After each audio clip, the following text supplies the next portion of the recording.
ये चुनाव 2024 का बहुत अलग चुनाव होता जा रहा है।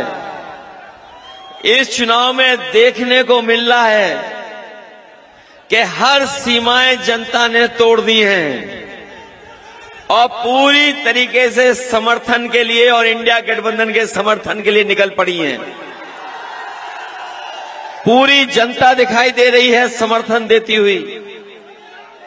और इस बार तो अभी मैं और राहुल गांधी जी इंडिया गठबंधन के कार्यक्रम में इलाहाबाद और फूलपुर गए थे। हम लोगों ने देखा कि उम्मीद से ज्यादा समर्थन वाले लोग दिखाई देने लगे। इतना समर्थन, इतने बड़े पैमाने पे लोग आए और जैसे जैसे चुनाव आगे बढ़ता जा रहा है, हर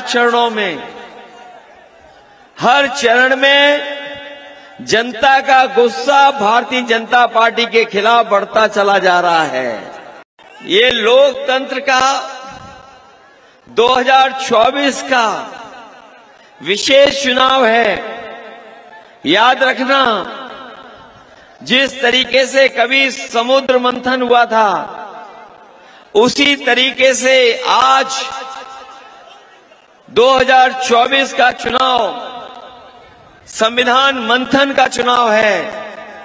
एक तरफ वो लोग हैं जो संविधान को हटाना चाहते हैं, मिटाना चाहते हैं, बदलना चाहते हैं, और दूसरी तरफ समाजवादी पार्टी और इंडिया गठबंधन के लोग हैं जो संविधान की रक्षा करना चाहते हैं। न केवल बदलाव आ रहा है, सरकार तो बदलेगी, इनका मंत्रिमंडल भी बदलेगा। मंत्रिमंडल के साथ साथ मीडिया मंडल भी बदल जाएगा।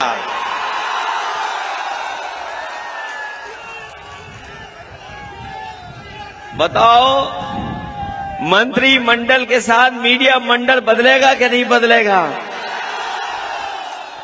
और पिछले 10 सालों में आपने इनकी हर बात झूठी देखी होगी। इनके वादे झूठे निकले। ये वही लोग हैं जिन्होंने भरोसा दिलाया था गरीबों को, किसान भाइयों को, कि सरकार में आएंगे तो किसानों की आय दोगुनी हो जाएगी। हमारा यहाँ का किसान और गरीब जानता होगा, किसी की पैदावार की आय दोगुनी सरकार में नहीं हुई। अभी तक 10 साल में बीजेपी की सरकार ने 25 लाख करोड़ रुपए उद्योगपतियों के माफ किए हैं। वहीं किसानों की जमीन कब्जा करने के लिए, उनकी पैदावार को कब्जा करने के लिए ये काले कानून भी लेकर के आए थे। लेकिन हमारा किसान इकट्ठा खड़ा हो गया। किसान ने विरोध कर दिया और दिल्ली घेर ली। हजारों शहीद हुए। न जाने क्या क्या प्रशासन और सरकार ने किया, लेकिन हमारा किसान पीछे नहीं हटा और अंततः उन्हें अपने काले कानून वापस लेने पड़े। जो सरकार 25 लाख करोड़ उद्योगपतियों का पैसा माफ किया, जिन्होंने ये कानून बनाया कि जो कर्ज है जिन पर 5 करोड़ से ऊपर, उनका कर्ज माफ किया जाएगा। 5 करोड़ से ऊपर वाला तो कर्ज माफ हो गया, लेकिन हमारा किसान और गरीबों का जो लाखों में कर्ज, वो नहीं माफ हुआ। हम अपने गरीब भाइयों को, किसान भाइयों को कह के जा रहे हैं, इंडिया गठबंधन ने तय किया है 4 जून के बाद सरकार बनेगी और हमारे किसानों का भी कर्ज माफ करने का फैसला लिया जाएगा।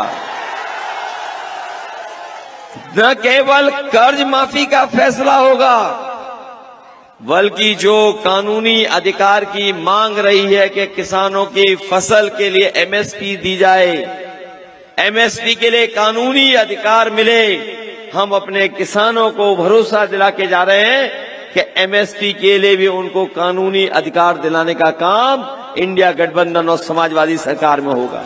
इस सरकार में जो भी परीक्षा हुई, उस सब परीक्षाओं के पेपर लीक हो गए। इस सरकार ने जो भी परीक्षा क्या पेपर होना था समय पर, न समय पे कराया इन्होंने। और जब हमारा नौजवान पढ़ा लिखा कोचिंग करने के बाद, तैयारी के बाद परीक्षा देने गया तो बाद में उसको पता लगा कि पेपर लीक हो गया। जितनी भी परीक्षाएं हुई सबका पेपर लीक हो गया। ये नौजवान जानते होंगे, 1 2 नहीं, 3 नहीं, 4 नहीं, 5 नहीं, 10 से ज्यादा परीक्षा हुई और सबके पेपर लीक हो गए। हाल ही में पुलिस की भर्ती का पेपर लीक, याद होगा आपको, 2 दिन परीक्षाएं कराई। हमारे नौजवान तैयारी करके गए, मेहनत करके गए, जितनी कोचिंग के लिए खर्चा होना था कोचिंग के लिए खर्चा किया और उन्हें लगा कि कम से कम अब नौकरी मिल जाएगी। लेकिन जब परीक्षा देने गए और परीक्षा दे करके जब घर आए तो पता लगा कि पुलिस की भर्ती वाला भी पेपर लीक हो गया। दिल्ली में सरकार बनने जा रही है, 30 लाख नौकरियां खाली हैं। 30 लाख नौकरियों का पूरा आरक्षण का पालन करते हुए अपने नौजवानों को नौकरी दिलाएंगे और साथ ही साथ अग्निवीर जैसी व्यवस्था हमेशा हमेशा के लिए खत्म हो जाएगी।